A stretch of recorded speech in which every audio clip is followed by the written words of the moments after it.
Ultimo fine settimana di luglio all'insegna del bollino rosso sulle autostrade, controlli intensi anche sul mare del Tigullio. La Guardia Costiera rammenta le regole per un mare sicuro. Lavagna commissariata, la fatica dei lavagnesi. In città abbiamo raccolto malumori e problemi, dalla raccolta rifiuti alla scarsa manutenzione alle poche attività per i giovani. Lei, via amministrazione salva, il Consiglio ha votato gli equilibri di bilancio con i voti della maggioranza, polemiche per la decisione del sindaco di non rinviare la seduta di qualche giorno. Chiavari più soldi su Piazza del Buono e rotatoria in via Prandina, il via del Consiglio Comunale, Giardini lascia l'incarico di consulente del sindaco sull'urbanistica. 5 anni fa il sequestro di padre Paolo Dall'Oglio a Raqqa in Siria, questa domenica l'anniversario, anni dolorosi per la famiglia che tuttavia non ha perso le speranze. Le aziende dell'entroterra resistono alle difficoltà, stand allestiti sino a domani nel bosco di Gioia a Rovegno per la 10ª Expo dell'Alta Valtrebbia.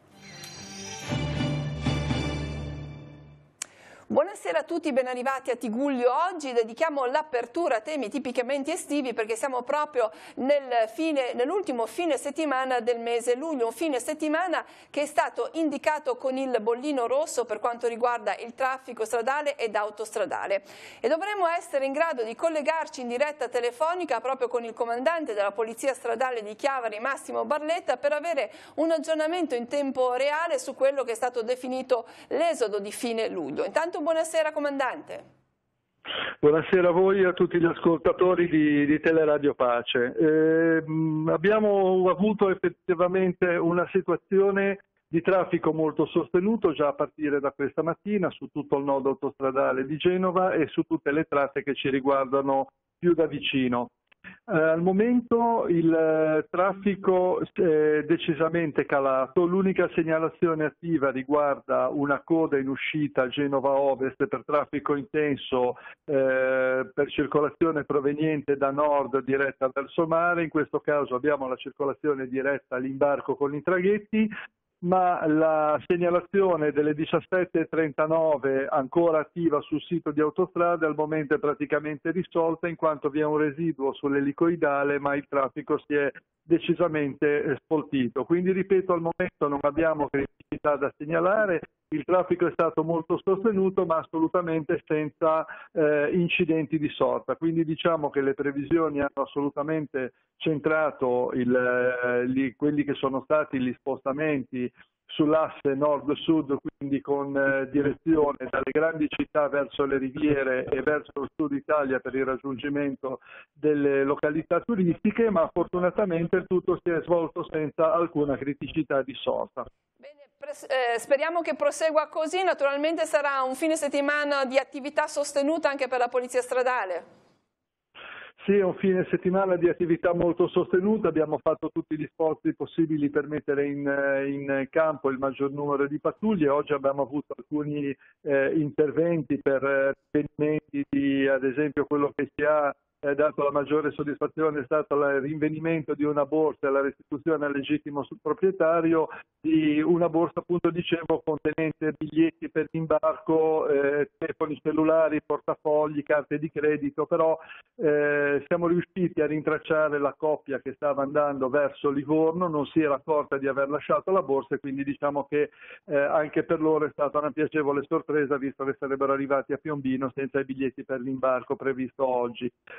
Segnalano un malore di un autotrasportatore, comunque soccorso senza grosse difficoltà e portato all'ospedale a Savona, e altri rinvenimenti, altre diciamo, situazioni un po' dovute forse alla foga del viaggio e alla meta raggiunta del periodo vacanziero. Comunque per il resto assolutamente nella norma, fortunatamente. Bene, grazie per questo aggiornamento, ci risentiamo lunedì mattina nel Buongiorno di Teleradio Pace insieme a Marco Revello.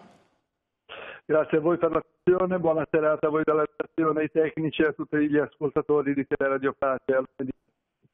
Grazie, buon fine settimana. Allora ringraziamo Massimo Barletta, comandante della Polizia Stradale di Chiavari, e dal traffico terrestre a quello marino. Naturalmente la presenza di villeggianti e turisti che si riverseranno sulle nostre riviere affollerà anche i nostri mari. E allora ripercorriamo, grazie alla Guardia Costiera di Santa Margherita Ligure, quelle che sono le norme principali perché la vacanza non si trasformi invece in un brutto momento. Quest'estate ce ne andremo al mare per le vacanze. Il rispetto delle regole è indispensabile anche in mare, a ricordarlo la Guardia Costiera che sorveglia lo specchio acqueo del Tigullio e rammenta quelle norme indispensabili per la navigazione, ma soprattutto per non trasformare un'uscita in barca in un'avventura da dimenticare. Determinante è verificare le dotazioni di salvataggio, dotazioni di sicurezza, la presenza dei documenti di bordo. Prima di uscire, di intraprendere il mare, verificare sempre che l'apparato propulsivo sia funzionante, che si abbia il carburante a sufficienza per poter intraprendere la navigazione e rientrare.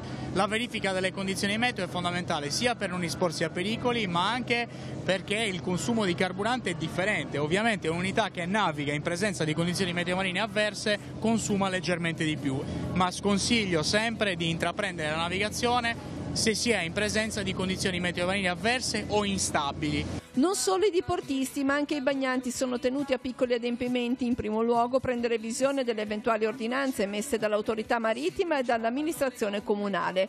Quindi prestare attenzione affinché ci siano tutte le condizioni per potersi concedere un bagno. Evitare di fare il bagno dopo aver consumato un pasto, evitare di fare il bagno se si è troppo accaldati, perché lo sbalzo di temperatura tra l'acqua e la terra e l'aria potrebbe comportare appunto dei problemi digestivi e quindi anche dei pericoli molto importanti, per cui poi si finisce in ospedale, quindi si interrompe la vacanza in modo abbastanza brusco. Insomma, affinché l'estate al mare sia davvero indimenticabile non bisogna sottovalutare alcun pericolo e nemmeno sentirsi troppo esperti.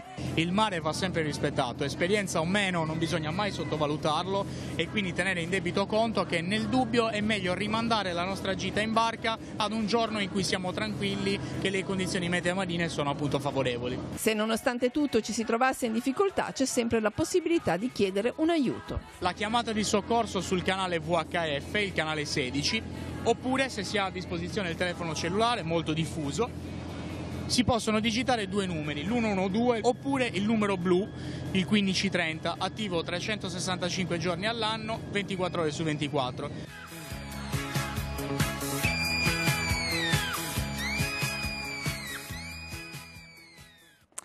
E ora proseguiamo le nostre inchieste sul territorio. Siamo andati a Lavagna. Il lungo periodo di commissariamento viene sentito con grande fatica dai residenti che esternano problemi e malumori. Francesca Caporello ha raccolto alcune testimonianze. Il lungo periodo di commissariamento si fa sentire tra i lavagnesi. Il malumore più forte, ascoltando le persone lungo le vie e in piazza, è la mancanza di un interlocutore politico, come un senso di abbandono che dura ormai da troppo tempo.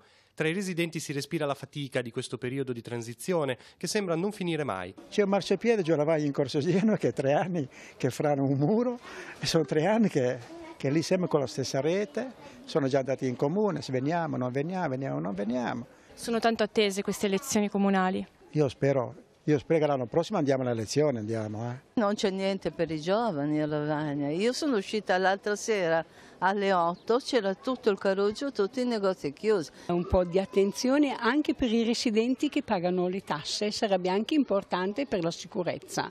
Qual è il tema più sentito, più caldo a Lavagna? Guardi, questo non lo so esattamente perché non la frequento molto. Cerco di evitare, ci sono venuta solo perché ho dovuto andare dal medico ed è qui, se no ne farei proprio a meno. Intanto a Lavagna scatta la pedonalizzazione serale estiva sino al 2 settembre. Il provvedimento fa respirare i commercianti della zona che provano a resistere in questa situazione di difficoltà del comune. Il fatto che comunque le attività hanno iniziato solo adesso a mettere i tavoli in piazza, cosa che è sempre stata normale in questa piazza qui, e di conseguenza ne risente il turismo perché non c'è città più triste di Lavagna in questo momento, sono sincero. E per i giovani com'è? triste. Cosa offre? Niente. La cura della passeggiata a mare, la cura del verde pubblico, che comunque a volte penso che anche con poche risorse si potrebbe migliorare l'aspetto dei giardini, delle aree verdi, anche proprio dell'area circostante oltre il centro storico, che a volte appare veramente davvero trascurata e sporca. Per quanto riguarda le zone interessate dalle pedonalizzazioni, ricordiamo ci sono via Dante dove il transito e la sosta saranno vietate tutti i giorni dalle 19 a mezzanotte e in Piazza della Libertà sempre tutti i giorni, sosta vietata dalle 18:30 e circolazione dalle 19:30 e sempre fino a mezzanotte. Anche in via 20 settembre traffico vietato dalle 19 alla mezzanotte. Ora la politica amministrativa. Evita il commissariamento il comune di Levi. Al consiglio di ieri sera è passata la pratica sugli equilibri di bilancio. Istituite 2 commissioni sul bilancio e sul tema degli impianti sportivi. Non ci sarà il commissariamento di Levi. Alla fine la pratica sugli equilibri di bilancio, bocciata lo scorso 18 luglio, è passata con i voti della maggioranza. È il risultato del Consiglio Comunale di ieri sera, convocato dal sindaco in seduta straordinaria e urgente. E proprio su questo punto si è concentrato il dibattito all'inizio dell'Assemblea.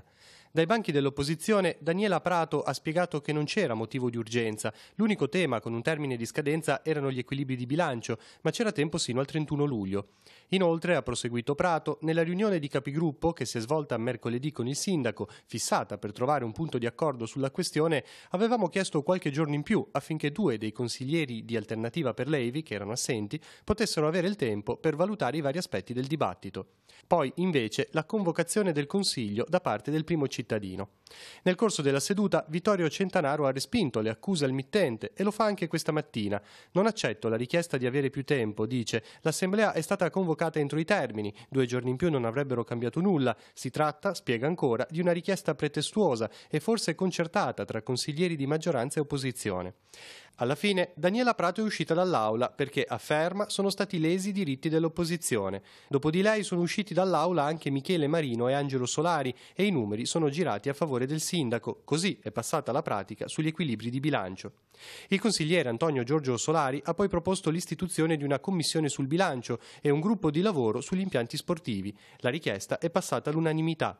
Era assurdo commissariare Levi, dice infine Centanaro, il comune non ha problemi di malgoverno e la contabilità è a posto e infine garantisce collaborazione tra le parti.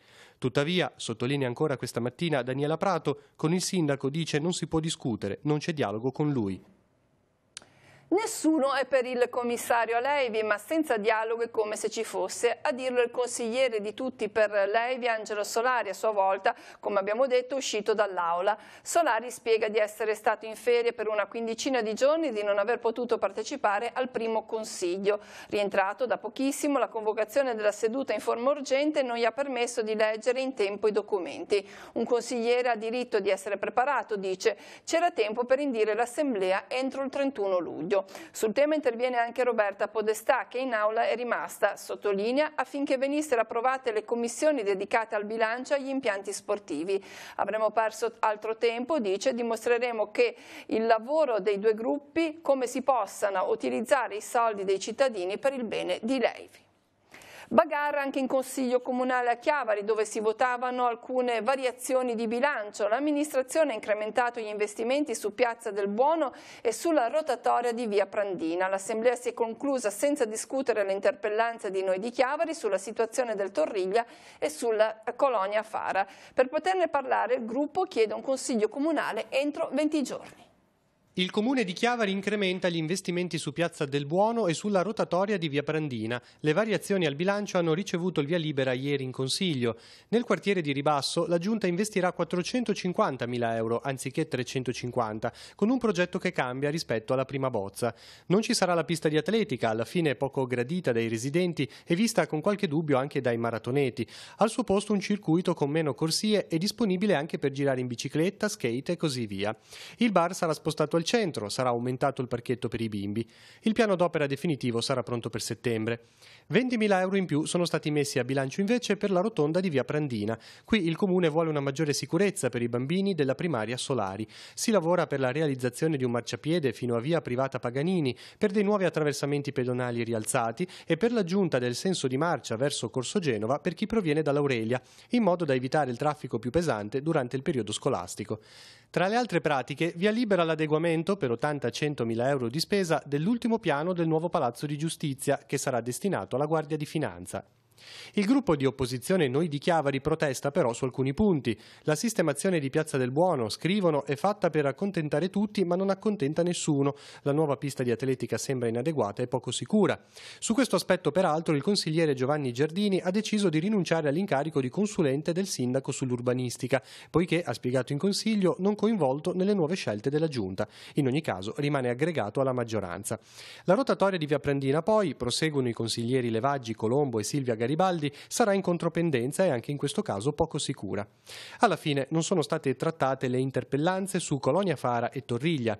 È evidente, spiega il gruppo Noi di Chiavari, che su queste questioni spinose l'amministrazione è in difficoltà e, aggiunge, abbiamo protocollato la richiesta di un consiglio entro 20 giorni per affrontare i temi rimasti in sospeso.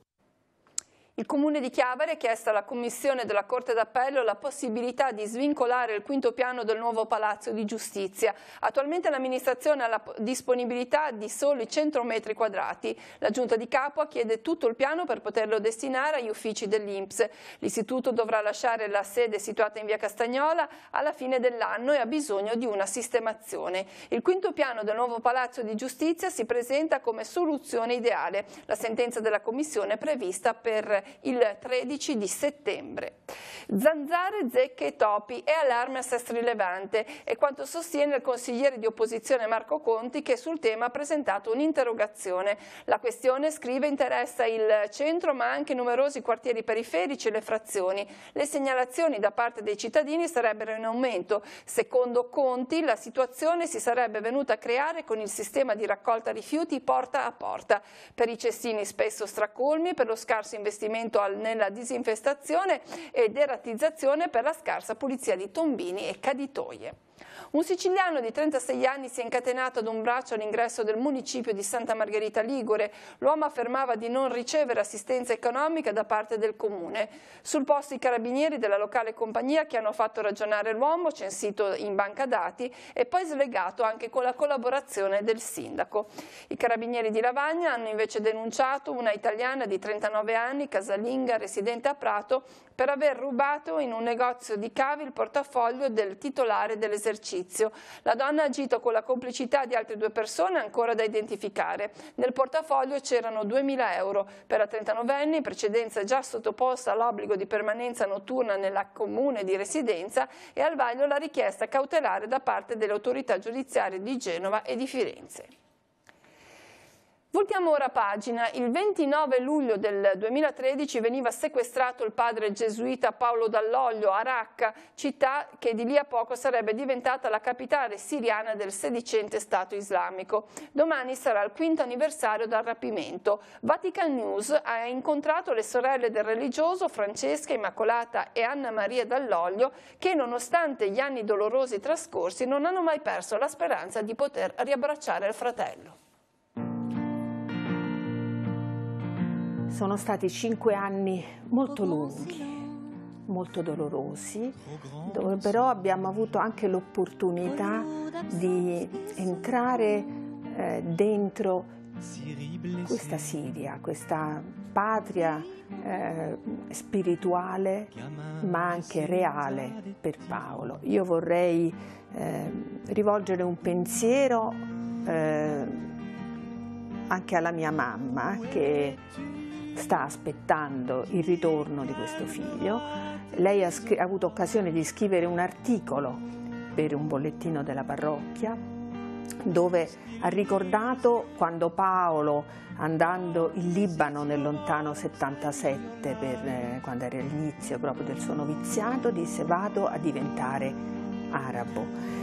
E quindi proprio questo coinvolgimento totale, e la nostra mamma dice testualmente: questo ci dà la forza di sperare sempre nell'attesa di ritrovarlo. Paolo credo che possiamo considerarlo come un uomo in cammino, ovviamente indirizzato come fanno i gesuiti, inculturandosi nel contesto arabo e siriano in maniera particolare. E la sua inculturazione è stata tale che nel momento in cui le condizioni politiche in Siria erano diventate cruciali, Paolo non ha potuto, come dire, estraniarsi. Ha cercato di gridarlo nel modo possibile per cercare di indirizzare una pacificazione all'inizio di tutto il conflitto. Questo non è stato possibile, ma abbiamo la consapevolezza che quello che lui ha scritto, perché alcune cose le ha pensate, le ha scritte, le ha dette anche in alcune interviste anche molto dure del 2012, poi è esattamente avvenuto. Siamo una unità molto lenta e le conseguenze di questa lentezza sono sotto gli occhi di tutti. Forse c'era qualcosa che si poteva fare 4 anni fa, ma adesso guardiamo in avanti. Still hears you, love misses your voice and your life. I padri cappuccini della Liguria ricordano i 40 anni di consacrazione episcopale di Monsignor Armando Gianni, che per anni è stato vescovo di Bouarra in Repubblica Centroafricana. La messa di ringraziamento è in programma domani mattina alle 11 nella parrocchia di San Bernardino a Genova. La celebrazione sarà presieduta dal nuovo vescovo di Bouarra, Monsignor Mirek. Sarà un'occasione di incontro per tutti i missionari liguri e non impegnati in Centrafrica. La messa sarà in diretta sul canale 85 su Telepace 2. Ora alcuni appuntamenti religiosi, molte le comunità in festa in questo fine settimana. La parrocchia di San Giacomo di Corte a Santa Margherita Ligure si appresta a celebrare la festa della Madonna della Lettera. Questa sera alle 21 la messa, domani il vescovo presiederà l'Eucaristia alle ore 10, alle 21 la processione per le vie del quartiere. La comunità di San Giuseppe ai Piani di Ria Chiavari festeggia Nostra Signora della Salute, domani alle 11 la messa solenne celebrata da Don Piercarlo Fizzotti, prevosto di Gaggiano in Lombardia. Alle 20:30 i vespri la processione. Questa sera andrà in scena la festa in piazza Ari. A San Quirico di Assareto a Rapallo si ricordano i santi Quirico e Giulitta. Alle 11 domani sarà celebrata la Santa Messa dal parroco, alle 17 il concerto della banda cittadina, alle 18:30 la messa vespertina con l'omelia di padre Luca Bucci. Seguirà la processione. Al termine ci sarà un momento di convivialità sul piazzale della chiesa. Festa patronale di Sant'Anna Breccaneca nel comune di Cogorno. Questa sera alle 21 la messa con l'offerta dei fiori alla Santa, domani alle 11 la messa solenne, alle 20:30 il canto dei Vespri, la processione seguirà un momento conviviale. Festa di Sant'Anna anche al Sacro Cuore di Ferrada di Moconesi, domani alle 10:30 l'Eucaristia presieduta dal parroco, alle 20:30 il canto dei secondi Vespri, a seguire la processione o flambeau guidata da Don Mario Stigoni. La Mamma di Maria viene celebrata anche nell'abbazia di Borzone, qui la messa sarà alle 16:30 presieduta da Don Paolo Nicora, seguirà la processione, alle 18 il concerto di musica medievale eseguito dall'ensemble Mirice, al termine la cena sul sagrato dove saranno raccolti i fondi per proseguire i lavori di restauro della chiesa. Fino a domani è aperta in località Loco a Rovegno la 10ª Expo dell'Alta Valtrebbia, la cui inaugurazione avete potuto seguirla in diretta TV su Telepace. Gli stand espositivi sono l'occasione per conoscere l'attività dell'entroterra che provano a resistere alle tante difficoltà di oggi. Grande soddisfazione tra gli organizzatori dell'edizione 2018. Pare che Ernest Hemingway l'abbia definita la valle più bella del mondo. Leggenda o no, il territorio dell'Alta Valtrebbia è di sicuro un territorio da scoprire, sia per la sua natura, sia per le sue tipicità. Un tema toccato ieri durante l'apertura della 10ª Expo in località Loco di Rovegno. L'iniziativa intende rilanciare la valle e le sue imprese, colpite dai problemi che oggi interessano tutte le zone dell'entroterra. Lo fa con lo spirito dei giovani di Loco che con la loro maglietta rossa rappresentano la forza dell'Expo. All'interno dell'area sarà possibile conoscere e acquistare i prodotti del territorio, degustarli, sarà possibile assistere alle esibizioni dei falconieri, visitare il Pala Antola riservato a seminari tematici e per la prima volta sarà possibile vedere la valle e il suo torrente Trebbia da una prospettiva inedita a bordo di una mongolfiera con un volo vincolato a 15-20 metri d'altezza. Nella valle più bella del mondo c'è chi prosegue la propria attività con coraggio e voglia di innovare. È una torrefazione di carattere artigianale, siamo soltanto io e mio zio a lavorare al suo interno e quindi di conseguenza abbiamo mantenuto esattamente tutte le tradizioni di un tempo. Utilizziamo sempre gli stessi caffè, utilizziamo sempre le stesse procedure e quindi di conseguenza nulla è cambiato. Il Consorzio della Quarantina ha cominciato negli anni '80 con Massimo Angelini il recupero delle varietà tradizionali dell'Appennino che si stavano perdendo. Ha fondato il Corepa, che poi è diventato Consorzio della Quarantina, che tutt'oggi funziona bene e vende tramite i sacchetti del Consorzio, che è un sacchetto da 2 kg, le proprie patate. Quindi qui dietro c'è l'indicazione delle nostre patate di montagna che sono molto ricercate. Tra le iniziative interne all'Expo di Rovegno c'è anche il primo campionato mondiale del canestrello che si disputerà domenica 29 luglio alle ore 16. Nell'Alta Valtrebbia è tipico il quadrello. La base è una pasta frolla, solamente che poi quando si degusta lascia quel sapore di castagna particolare, ecco, che non lascia il classico canestrello genovese, ecco, praticamente. L'artigianato ligure torna a crescere. I dati sono stati diffusi oggi da Confartigianato Liguria attraverso Infocamere e Movimprese. Dopo un calo in linea con l'andamento nazionale nei primi 3 mesi del 2018, in questa seconda parte dell'anno si registra un timido segnale positivo. Il trimestre aprile-giugno chiude infatti con un saldo di più 0,18%, frutto di 739 aperture contro le 659 chiusure, e per un totale di 43.540 micro imprese artigianali attive in regione e una crescita di 80 imprese. In provincia di Genova in 3 mesi 364 attività hanno aperto i battenti e 337 li hanno chiusi con un saldo di più 0,12%, ossia 27 imprese in più. Unico neo diminuisce il settore manifatturiero, meno 0,35%, quasi il doppio del dato regionale. Anche Chiavari ha aderito alla campagna di promozione turistica Una Liguria sopra le righe. Un'esplosione di pois colorati adesivi sono comparsi in città. Rosso per l'arte, blu per le curiosità, giallo per i bambini. Spero che stimoli i turisti e abitanti, spiega l'assessore alla cultura Silvia Stanic, a visitare con più passione Chiavari, evidenziando ciò che normalmente passa inosservato perché travolto dall'abitudine di tutti i giorni. E sarà un fine settimana sopra le righe per il presidente regionale Toti, impegnato nella campagna di promozione turistica. In particolare domenica alle 11 sarà a Rezzoagno, località Cabane, alle 13:30 alla Riva Borzonasca è prevista la visita all'abbazia di Borzone. Baby Pit Stop è l'iniziativa di Unicef Italia per promuovere l'allattamento al seno, disponendo di spazi in cui le mamme possono nutrire e cambiare i loro bimbi. Il servizio è totalmente gratuito e prevede una poltroncina, un fasciatoio e, dove possibile, una piccola area gioco. Un primo Baby Pit Stop è stato inaugurato nell'erboristeria Peregina di via Nuova Italia a Lavagna. Che cos'è il Baby Pit Stop? È un punto, un pappa area, per dare la possibilità alle mamme che hanno da allattare il bambino e anche spesso da cambiare, sono forniti di fasciatoio, e di poterlo fare in un'area riservata. Come è nata l'idea? Beh, purtroppo siamo stati un po' costretti, perché allattare è la cosa più normale del mondo, ma ci sono state persone che si sono trovate contrarie a permettere alle madri di allattare. Allora abbiamo pensato che forse sì, un punto dove sentirsi più a proprio agio ci voleva, e stiamo cercando di metterne il più possibile. Ecco, cosa offrite alle mamme? E c'è la possibilità appunto del cambio del bambino. La IKEA ci ha fornito le poltrone, tavolino, tutto il necessario, e perciò hanno anche la possibilità di farlo in un modo agiato, diciamo, insomma tranquille, e chiediamo a chi dà la disponibilità a mettere il proprio punto di non avere pubblicità per latte in polvere, perché noi siamo fermamente convinti che l'allattamento al seno è da sostenere. Cosa significa per lei ospitare uno spazio simile nel suo locale?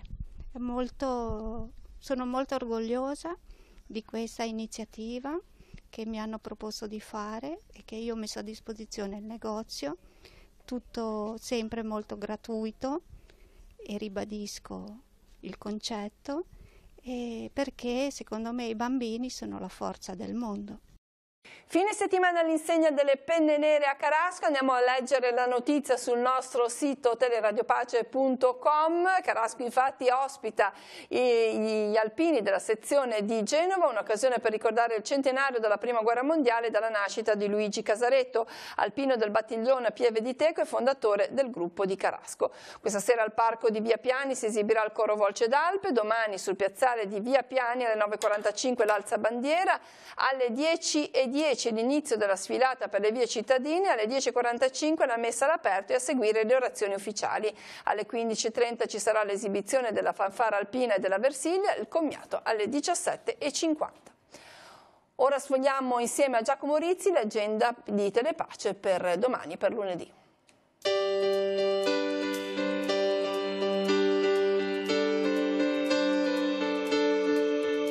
Appuntamenti in agenda per domenica 29 luglio. Anime Migranti è lo spettacolo concerto di Antonio Incudine e Mario Vasta, alle 5:40 del mattino al Santuario di Reggio a Vernazza. Ottavo rally Mare Monti per auto e moto d'epoca, da Chiavari a Bedonia, inizio alle 7:30 in piazza Matteotti a Chiavari. L'Osservatorio Meteorologico Raffaelli organizza l'escursione lungo il fiume Aveto, alla scoperta dei suoi lati storico e naturalistico. Ritrova alle 9 di fronte al ristorante Parettin, in località Cabanne di Rezzoaglio. Seconda e ultima giornata del Mercatino dei Sapori in via Rivarola a Chiavari. Le bancarelle enogastronomiche saranno presenti dalle 10 alle 20. Festa della Trebbiatura a Tavarone di Maissana.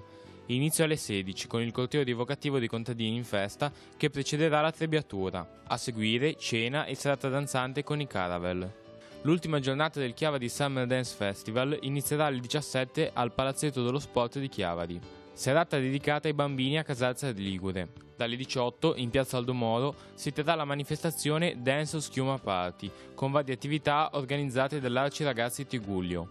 Ultima serata per Cibo di Strada Varese Ligure, l'evento dedicato allo street food e alla valorizzazione del patrimonio enogastronomico. L'inizio alle 18. Vittorio Sgarbi sarà ospite della rassegna Tramonti di Montallegro. Alle 21 al Teatro Naturale del Santuario di Nostra Signora di Montallegro a Rapallo. Continua la rassegna del Teatro Dialettale Elio Rossi, all'Auditorium San Francesco di Chiavari. Alle 21 la compagnia teatrale San Fruttuoso di Genova reciterà Mannesi in tem Manneso. Al Teatro Sociale di Camogli andrà in scena un concerto della Filarmonica di Milano. Inizio alle 21 con la Sinfonia Scozzese in La minore di Mendelssohn. Conferenza di Simon Luca Trigona, Il mare dei Liguri, un immenso parco archeologico sottomarino, a Palazzo Fascia di Sestri Levante. L'inizio è alle 21. Terzo appuntamento con il Portofino Classica International Music Festival. Alle 21:15 al Teatrino Comunale si terrà il concerto della violinista kazaka Ayman Musakajeva. A Sestri Levante si terrà la tradizionale barca rolata in Baia del Silenzio. Alle 21:15 la sfilata delle barche e alle 23:45 i fuochi d'artificio. Terzo spettacolo del Festival Internazionale del Balletto Città di Rapallo. Il centro coreografico complessivo AR porterà in scena Sogno di una notte di mezz'estate, l'inizio alle 21:30 nel parco di Villa Tigullio a Rapallo. E infine un appuntamento per lunedì 30 luglio. Giacomo Poretti del trio comico Aldo Giovanni e Giacomo sarà ospite della rassegna Tramonti di Montallegro. Alle 21 al Teatro Naturale del Santuario di Nostra Signora di Montallegro a Rapallo.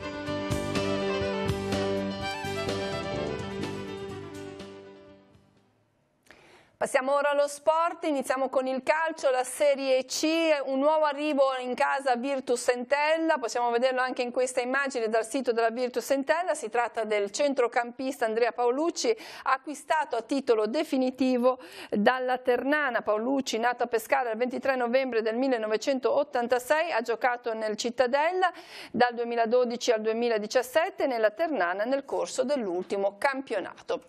Andiamo ora alla pallanuoto femminile e nel campionato Under 19 in corso di svolgimento a Rapallo. La Rapallo Pallanuoto raggiunge le semifinali superando la Velanuoto Ancona con un perentorio 16-6.